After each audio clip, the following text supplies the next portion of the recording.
Louvamos a Deus pela vida da igreja que se reúne nesse lugar. Muito obrigado, Senhor, por estarmos aqui. Mais um dia que iremos nos debruçar diante de um texto sagrado, né? E esse texto é muito falado, né? Antes das entradas do jogo de futebol. É a oração que todo brasileiro conhece, né? E independente da sua religião, profissão de fé, todo mundo ora essa oração até de cor. E eu queria saudar a todos com a graça e a paz, né, do Senhor Jesus. E vamos à oração que se encontra no texto de Mateus 6, do 9 ao 13. Diz assim a palavra de Deus: portanto, orai assim: Pai nosso que estás nos céus, santificado seja o teu nome. Venha o teu reino, faça-se a tua vontade na terra como no céu. Dá-nos hoje nosso pão de cada dia, perdoa-nos as nossas dívidas, como também nós perdoamos aos nossos devedores. Não nos deixes cair na tentação, mas livra-nos do mal. Por favor, professor Wilton. Amém. Boa noite, meus irmãos. A graça e a paz. Vocês estão ouvindo bem? Muito bem, professor. Então tá bom. O irmão Isaías fez a leitura do texto, uma oração bem famosa, como ele disse. Até quem não é cristão, quem não tem uma aptidão, uma vocação religiosa, conhece a oração do Pai Nosso. Ela é uma oração universal. No contexto de Lucas, ela aparece como sendo um ensino direto do Senhor Jesus. De que forma? Os discípulos pedem para que o Senhor ensine, né, eles a orarem assim como João Batista ensinava os seus discípulos. Então, lá em Lucas 11, aparece no contexto onde eles querem aprender com Jesus a orar. Aqui em Mateus, né, ele aparece no contexto do Sermão do Monte. E o que é isso? É a prática da verdadeira espiritualidade ou da verdadeira devoção religiosa, né? Vamos chamar assim, da prática religiosa. Então, Jesus, ele ensina a orar o Pai Nosso. Eu nunca esqueço uma frase que o grande biblista Alberto Maggi, ele falou quando ele estava ensinando acerca do Pai Nosso. Ele disse que se você quiser arrumar um grande problema na questão de tradução bíblica, é você explorar o texto do Pai Nosso. Que ele diz que aparecem ali palavras que são muito difíceis de traduzir. E que uma vez lá na Itália, quando ele estava fazendo uma pesquisa acerca dos textos originais, lá numa biblioteca, o dono lá da biblioteca, né, o responsável, disse para ele: você é um homem muito corajoso de querer saber em detalhes o que é a oração do Pai Nosso. Ela parece ser bastante simples, mas ela é muito profunda. O que é o Pai Nosso, né? Você imagina Jesus ele comentando com os religiosos e as pessoas da época acerca de um modelo de oração. Lá haviam as rezas, diversas rezas que eles faziam, né? 3 vezes por dia. Tinha os dias estabelecidos para que eles pudessem fazer aquelas orações, aquelas rezas. E Jesus ele traz uma oração que ela é uma oração rápida, objetiva, mas muito abrangente. Pai Nosso. Primeira coisa que a gente vê nessa oração é que, embora Jesus ele fosse o Filho unigênito de Deus, ele inclui os seus discípulos nisso, né? Ele diz que ele é um pai que é um pai deles, é um pai da comunidade. Então, o que chama a atenção nessa oração, nessa questão da coletividade do comunitário, é que aparece no texto um Pai Nosso e um Pão Nosso. Isso é muito importante, porque ali você divide a oração, né? Você se direciona a um Pai, que é um Pai Nosso, e você pede para ele um pão, que não é um pão só meu, é um pão nosso. Então, é uma oração que você deve sempre enxergar num direcionamento a um Deus que ele é um Deus não somente meu, mas coletivo. E o meu pedido também é um pedido que não é um pedido individual, mas ele é um pedido coletivo. Esse é um primeiro ponto que a gente tem que sempre verificar na questão do Pai Nosso. Ele é um pai comunitário. Eu já não tenho um relacionamento com ele vazio, individualista. Todo o meu relacionamento com o pai toda a minha petição, tudo aquilo que eu direciono para Deus, não visa somente atingir a mim, mas atingir também os meus irmãos. Ele é um Pai nosso que estás nos céus. Esse ponto aqui ele é fundamental. Por quê? A ideia que as pessoas tinham na época de Jesus era que Deus estava no templo, né? Então, onde que você poderia encontrar Deus? No templo. E Jesus, ele direciona, ele faz essa oração para um pai que não está no templo, mas é um Pai nosso que estás nos céus. Ou seja, não tem nenhuma instituição, não tem nada na terra que consiga prender Deus. Deus, ele está na questão celestial, ele está acima de todos. Então, não tem como você nortear Deus aqui na terra. Ele está no céu e é a partir dos céus que ele derrama a sua bênção. O que Jesus pede, em primeiro lugar, né, é muito interessante. Pai nosso que estás nos céus, santificado seja o vosso nome ou o teu nome. Como é que você pode santificar o nome de Deus, né? Porque o nome de Deus ele já é santo. Mas o santificar o nome de Deus é torná-lo real nas nossas vidas. O nome de Deus era um nome que estava sendo blasfemado. A casa de Deus, ela era uma casa que havia se tornado um covil de ladrões e salteadores. Mas o que Jesus quer é que essa vivência do Pai não fique manchada num determinado local. Ele é um Pai que está nos céus e que precisa que o seu nome seja santificado. Ele precisa ter o seu nome levado em todos os locais, mas de uma maneira correta, não numa maneira egoísta, numa maneira de ódio, não numa maneira onde você torna esse Deus um ídolo, porque ele está acima de qualquer ideologia, de qualquer mentalidade, de qualquer coisa que eu consiga nomear. Pai nosso que estás no céu, santificado seja o teu nome. E aí o principal para Jesus, né? Venha o teu reino. Jesus, ele traz o reino de Deus. É na pessoa de Cristo que a gente vê o reino. O reino é a mensagem, né? Como a teologia fala, o querigma, é o anúncio de Cristo, é o reino. Ele passou, ele andou anunciando a chegada do reino. João Batista, que foi o seu precursor, é alguém também que dizia que as pessoas deviam mudar a sua mentalidade, né? Se arrepender, porque o reino de Deus ele é chegado na pessoa de Jesus. Então, o âmago aí da oração do Pai Nosso é que Deus seja conhecido em toda a terra da maneira correta e é que, através disso, o reino dele venha. Venha o teu reino, seja feita a sua vontade, assim na terra como ele é feita no céu, né? Jesus, ele traz o padrão celestial. Então, o que Jesus está mostrando? Que ele quer que a vontade de Deus ela seja feita no céu, na terra, como ela é feita no céu. Como que ela é feita no céu? Isso é bem interessante, né? Qual que era o entendimento que eles tinham? É que no céu, todo esse reino de Deus, ele funcionava, ele era organizado em função do quê? Do reconhecimento de Deus como sendo o Senhor que governa sobre tudo e todos.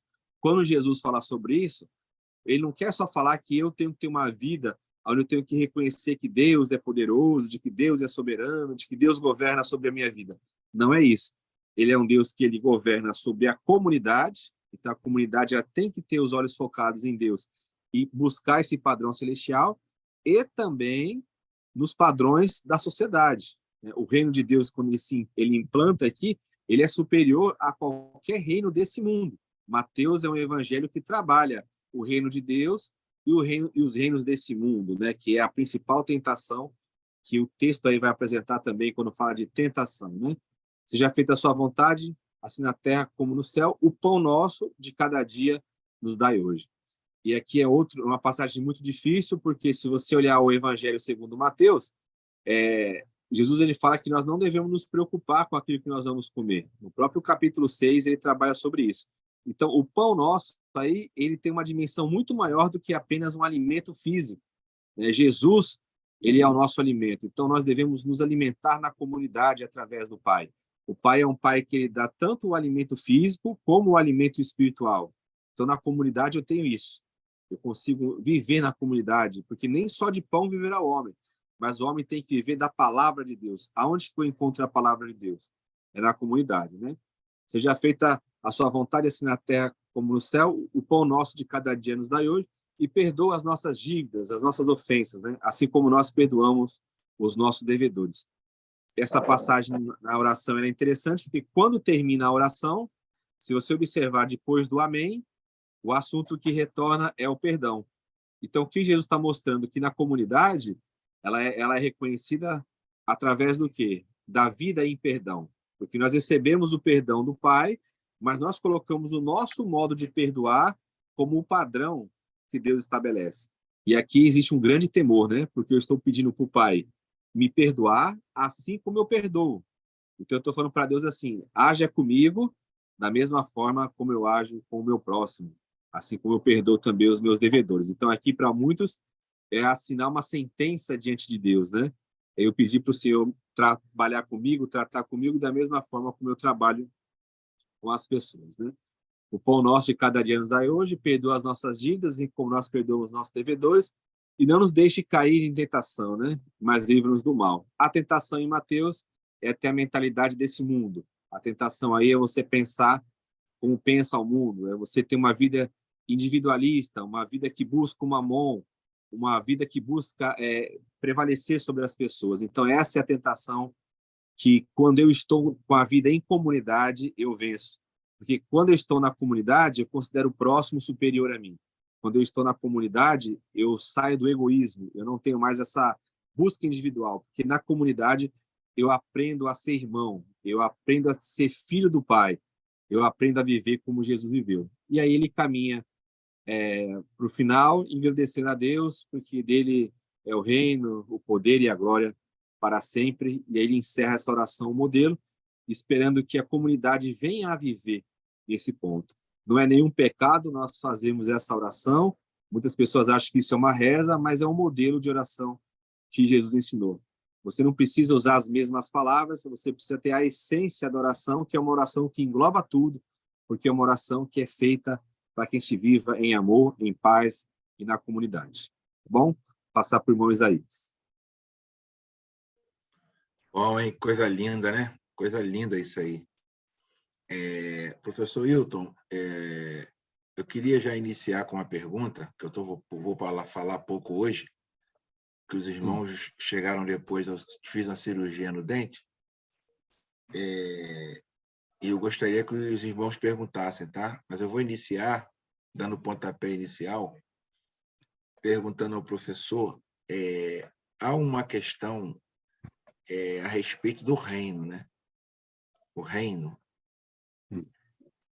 O reino não seria a igreja, porque naquela época, nesse momento que Jesus ele vem ao teu reino, a igreja está se iniciando, podemos dizer assim, né? Os primeiros cristãos, não é isso? O professor podia especificar melhor a diferença do reino para a igreja, por gentileza? Uhum. A diferença Sim. do reino da igreja, por favor. Isso é muito interessante, porque, de fato, o reinado de Deus, o governo de Deus, ele não é a igreja. Mas quando a igreja ela está na plenitude do Senhor, ela é, de fato, a representação expressa, plena do reino de Deus. O reinado de Deus é o governo de Deus. E quem é que hoje dá cabo nisso? Quem é que apresenta? Quem é que tem a missão de promover o reino, né? Nós somos embaixadores, então nós fazemos parte da igreja. A igreja, vamos chamar assim numa linguagem moderna, ela é a agência do reino de Deus. É ela que traz essa dimensão do reino. Porque Jesus, ele veio, ele trouxe o reino de Deus. Só que o que precisa acontecer agora? O reino atingir a sua plenitude. Então existe uma tensão aí do já e ainda não. Então a gente pergunta assim: o reino de Deus ele já veio? Sim, ele já veio com Jesus, né? Arrependei-vos porque é chegado o reino de Deus. Então o reino de Deus chegou na pessoa de Jesus. Só que esse reino precisa ser o quê? Expandido. Então quem que é o agente que vai expandir o reino de Deus? É a igreja. O reino de Deus não é comida, não é bebida, mas é alegria, paz e justiça no Espírito. Jesus A disse, grosso não fica... modo, Isso, não fica procurando... Oi? A grosso modo, para não esquecer, eu poderia dizer que o reino de Deus é a salvação dos escolhidos. Esse ponto da salvação, ele é a entrada para o reino de Deus. Se você pegar João capítulo 3, lá vai dizer que você não pode nem ver, nem entrar no reino se não nascer de novo. O novo nascimento, a salvação, né, a conversão, ela é o início da nossa jornada no reino de Deus. Ela faz com que a gente entre, e a partir disso, nós agora vamos viver nesse governo de Deus. Então, o governo de Deus, ele não é a salvação em si e não é a igreja em si. Porém, são duas coisas que você não pode separar do reino, né?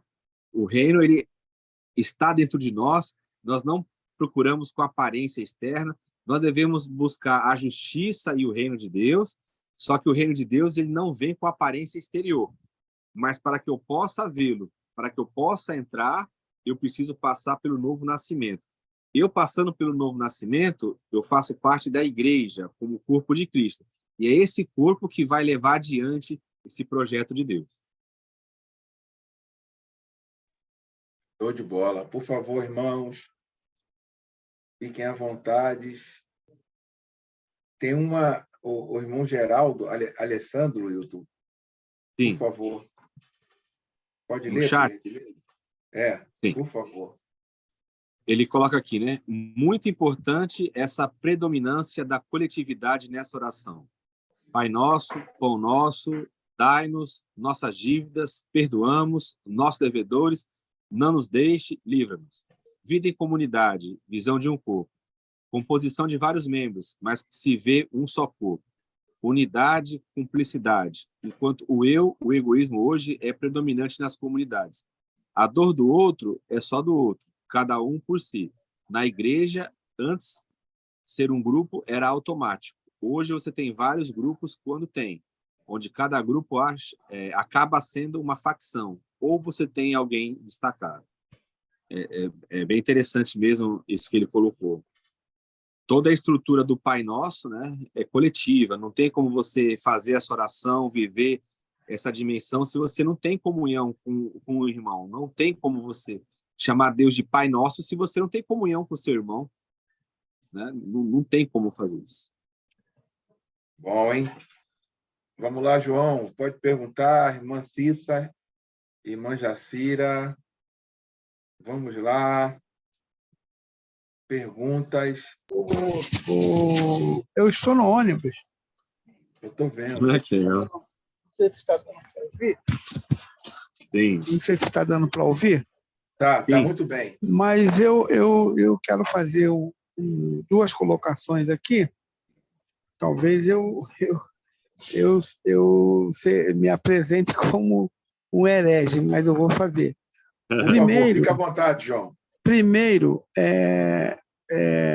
eu penso que essa oração foi colocada na boca de Jesus pelo autor, né? Eu posso estar enganado. Eu acho que porque existem algumas passagens que a gente percebe que foram colocadas, né?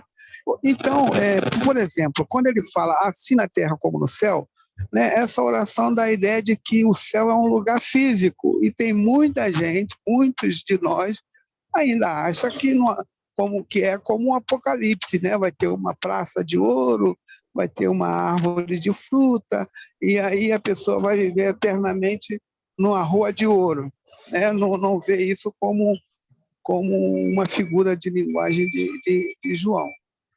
E aí, então, eu fico pensando até que ponto essa oração pode ser de autoria de Jesus ou foi colocada pelo autor na boca de Jesus para dar uma instrução, porque os rabinos tinham essas características. A gente vê no Didaquê, o Didaquê é uma cartilha, um documento que ensina aos cristãos, né, como batizar, como orar.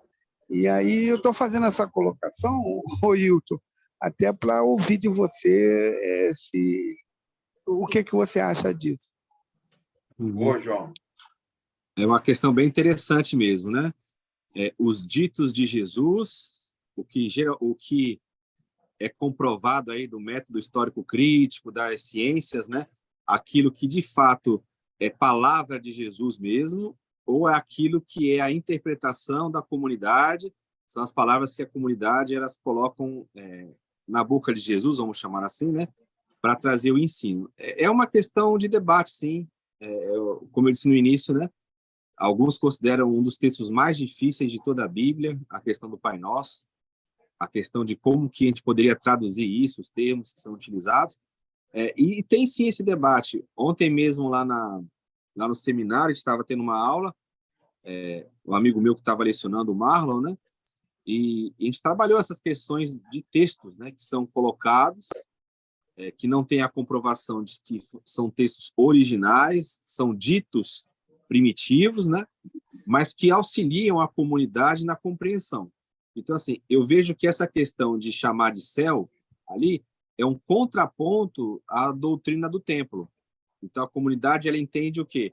Que Deus ele não está no templo, mas ele está nos céus como sendo uma dimensão acima de tudo, não a questão de céu como um espaço físico limitado entre as nuvens, essa questão. Por quê?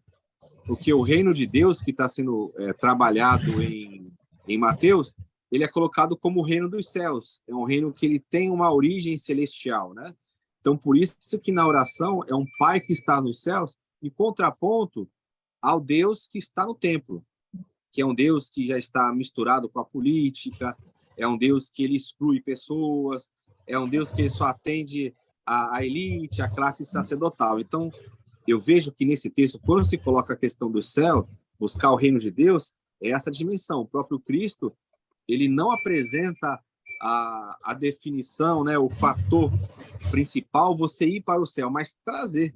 Tanto é que na oração ele fala, seja feita a sua vontade assim na terra, como era no céu.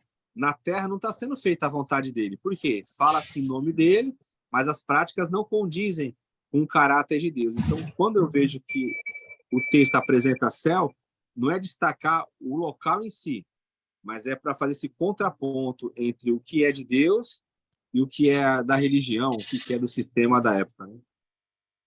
Eu esqueci de falar um outro ponto que eu quero focar, é sobre perdoe o nosso pecado, a nossa dívida.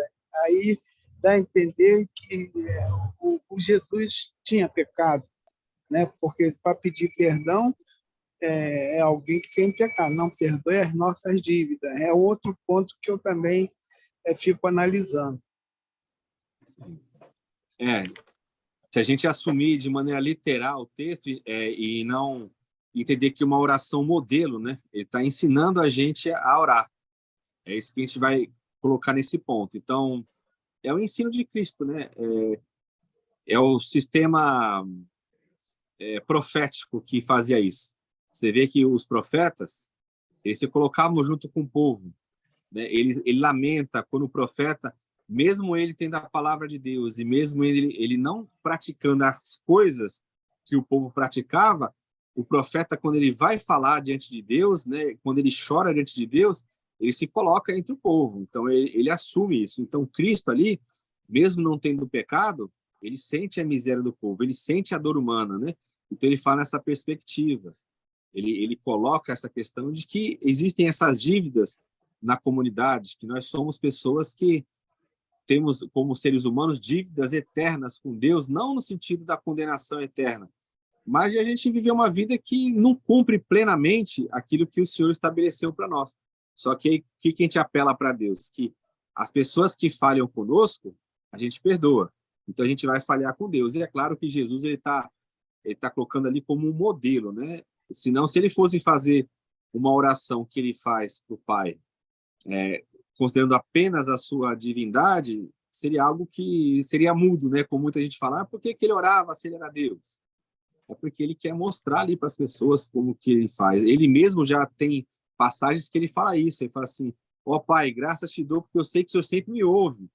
Então, ele vai ensinando. Em João, ele está dizendo, olha, agora vocês vão orar no meu nome, para que o Pai seja glorificado. Até agora vocês contavam comigo, mas agora vocês vão pedir, vocês mesmos. Então, ali é um ensino, né? Se você apelar para o texto de Lucas, Lucas é bem claro, os discípulos falam, ensina-nos a orar. Então, ele tem que focar onde? Não só na questão dele, mas na questão da comunidade. Na comunidade existem dívidas, na comunidade existem tropeços, né?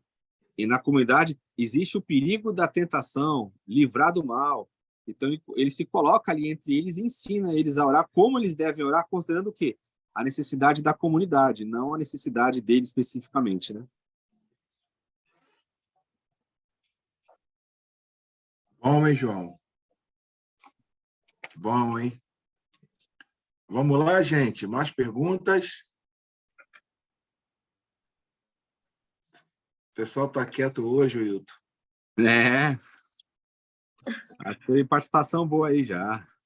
Isso. Deixa eu ver Não, se eu porque a tua fala, Wilton, foi muito top, a tua fala. Desarmou, me desconstruiu aqui. Sabe que eu gosto de perguntar, né? Me desconstruiu várias perguntas. Sim. A tua fala foi tremenda. Vamos lá, gente. Irmã Jacira. Tá. Pastor Irmã Wilton, Jacira. Oi, Majaci. tudo bem? Tudo Dentro bom. do Pai Nosso, eles dizem que tem duas partes importantes. Uma é que fala sobre Deus, né? Que é o desejo de Jesus aqui na Terra, né? Que o nome do Pai dele sobressaia com respeito, né? E também é o desejo do reino, trazer o reino para cá, e que o reino amplie, abra os seus caminhos, e a outra é que se faça a vontade do Pai, certo? E a gente, isso está dentro do Pai Nosso, sim. E também fala da parte que preocupa Jesus, que no caso seria a preocupação de Jesus sempre voltada para os pobres, não é isso? Se a vontade de Jesus é voltada para os pobres, então a preocupação ali, uma está bem clara, que é o pão nosso de cada dia, né? Aí, claro, é evidente que esse pedido de o pão nosso de cada dia só pode ser para os pobres. Agora, os outros três, eu acho que é o perdão, porque para ganharmos o perdão também nós temos que perdoar, porque se nós não perdoarmos as pessoas que nos fizeram mal, também nós não vamos ser dignos de receber o perdão de Deus, certo? Sim. E nós também pedimos a Jesus, aí nós pedimos a Deus, no caso, tem que se referir a Deus, que nos dê força para vencer o mal, Sim. certo? Então, nós temos três. A quarta, lógico, não percebi. É moradia? Eu estou perguntando se porque eu não percebi a quarta preocupação ou a quarta necessidade. Eu não percebi. Sim. Vamos Qual lá, seria? então. Sim. Quais são as últimas, depois do perdão, o que aparece na oração? Espera aí, depois do perdão, deixa eu ver aqui, depois do perdão, o que aparece na oração? Perdoa as nossas dívidas, assim como nós perdoamos nossos devedores, e não nos deixe cair em tentação, mas livra-nos do mal. Isso. Por quê? Aí ele fala, dá um porquê aí que em algumas versões são cortadas, né? Pois teu é o reino, o poder e a glória. Mas esse reino, o poder e a glória é de Deus. Nós não estamos pedindo isso para... Isso não é uma necessidade nossa, ou é? Ela é uma necessidade nossa. Por quê? Olha que interessante. Quando Jesus quando ele foi tentado no deserto, percebe que quando ele foi tentado lá no deserto, que está falando de tentação aí na oração, não é isso?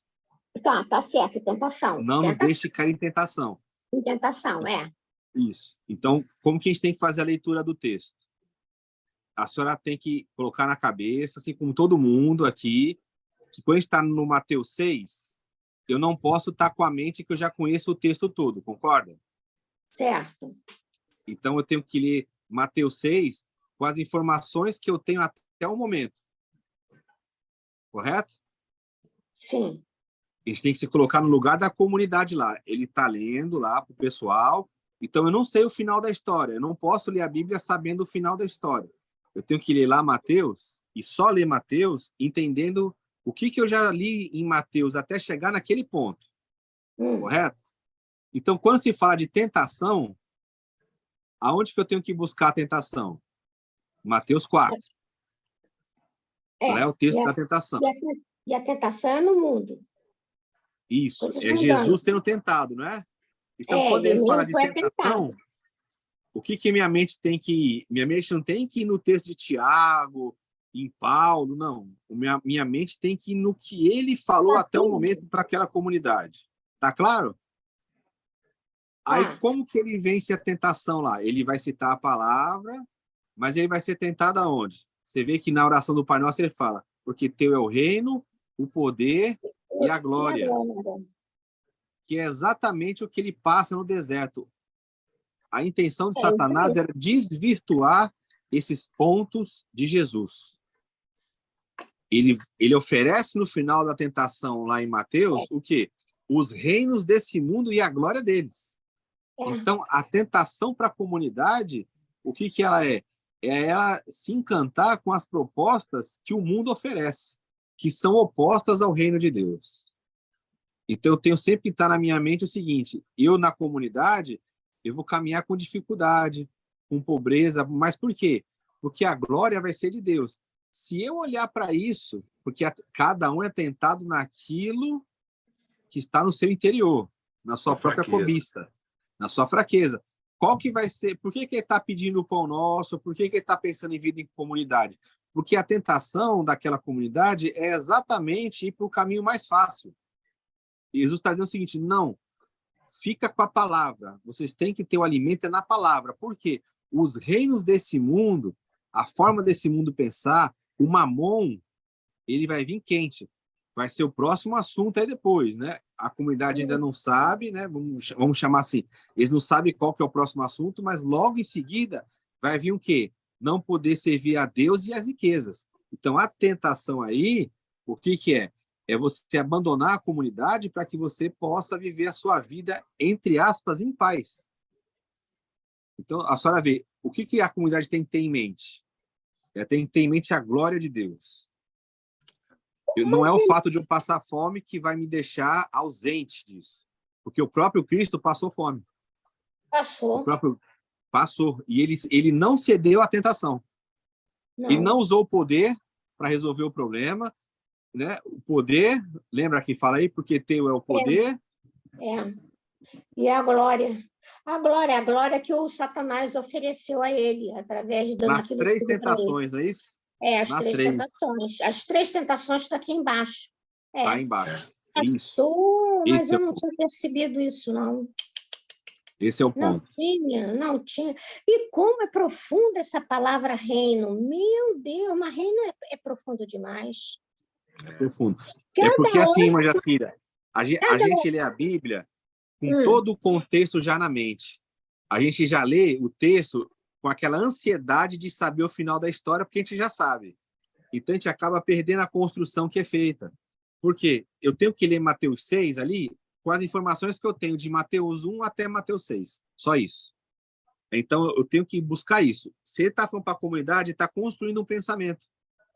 Eu não posso ir lá para Paulo, porque eles não tinham nem esse texto de Paulo. Então, o que eu tenho que enxergar? É esse ponto. O que é o reino de Deus aí para Jesus? O que é a tentação? O que é o perdão aí para Jesus? E até a construção. Quando tem algo que ainda não está em suspenso, o que Jesus fala? Fica quieto, que depois você vai entender. Aí ele vai caminhando com a comunidade até chegar no máximo. Por exemplo, a senhora quer ver um exemplo? Eu creio que eu coloquei lá no grupo hoje um material sobre o segredo messiânico. Né? O que é o segredo messiânico? É uma coisa que foi observada que tem no Evangelho segundo Marcos, onde Jesus sempre manda as pessoas ficarem caladas com relação à identidade dele. Mas olha que construção interessante. O começo do Evangelho já declara que ele é o Filho de Deus. Marcos 1:1. Lá já declara que ele é o Filho de Deus. Só que quando as pessoas vão caminhando com Jesus e elas falam e se alegram quando ele cura, quando ele faz maravilhas, ele fala para não contar para ninguém. Quando os demônios eles afirmam que Jesus é o Filho de Deus, ele manda os demônios se calarem. Então, todas as identidades de Jesus ali, ele está mandando calar. Quando que ele aceita o testemunho? Em 2 locais.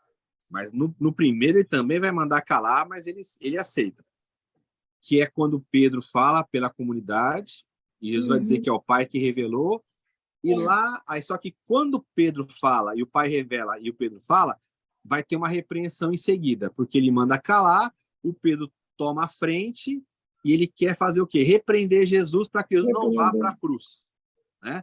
Então, o que o texto está apresentando para nós? Olha, está falando para ficar quieto, mesmo quando o pai revela, Pedro vai tomar uma repreensão, porque Pedro falha em não identificar a missão de Jesus. Então, o texto está sendo construído. Quando chega lá na cruz, e aquele romano, aquele soldado, né, aquele militar lá do Império Romano, ele fala assim, verdadeiramente este é o Filho de Deus, o texto aceita. Por quê? Porque lá é o único local onde você pode declarar. É quando você olha e você reconhece Jesus como Filho de Deus através da cruz. E olha que texto interessante. Quem declara não é um judeu, não é um discípulo, não são nem os demônios. É um homem que vivia na maior oposição, que era a oposição do Império Romano. Então, quando aquele homem olha para a cruz e vê Jesus lá morrendo, ele fala assim, verdadeiramente, este é o Filho de Deus. O que o texto está sendo construído para falar o quê? Que é só lá na cruz, quando eu entendo a missão de Jesus, que eu posso declarar que ele é o Filho de Deus. Então, os textos, eles são construídos para isso, para que a gente vá caminhando e vá entendendo. Não já querendo saber o final, não fazendo ligação com outros textos, né? Mas para que a gente vá entendendo passo a passo a revelação do Evangelho. É uma coisa muito bonita. Amém. Irmã Jacira, a senhora pode fazer aquela surpresa para a gente hoje? Vamos ver se o Wilson vai gostar. Então, tá.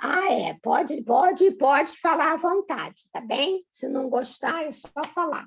E se gostar, é só falar, mas aí tem que falar com o Divino Espírito Santo, tá bom? Então, lá é o seguinte, pastor, é que, como nós estamos falando do Pai Nosso, é o Pai Nosso que está em pauta na oração.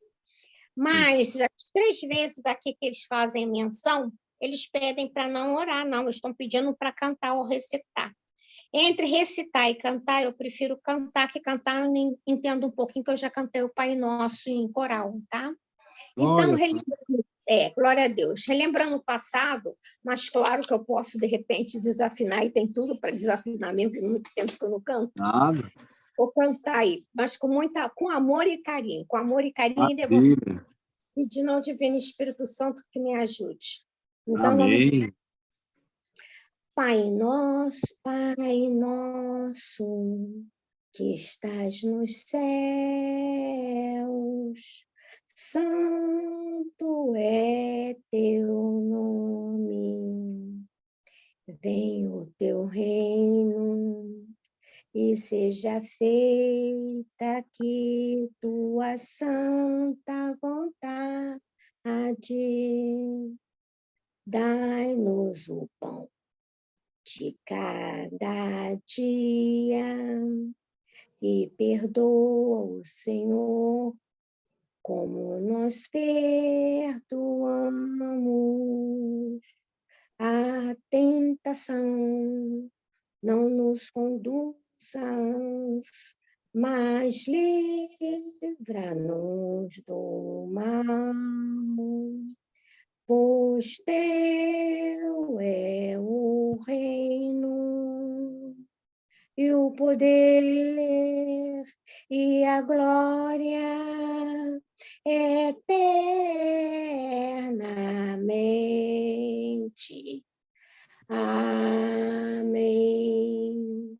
Amém. Amém. Amém. Igreja Luterana. É isso aí, Igreja Luterana. Foi lá Irmã, olha só, eu vou te chamar para cantar comigo lá, hein? Não vai fugir, não, hein? Está escondendo os talentos, Tá vendo, irmã Cissa? Que maravilha. Ainda tem oração aqui, pequena, mas feia. Peraí. Isso, deixa eu pegar nossa oração aqui.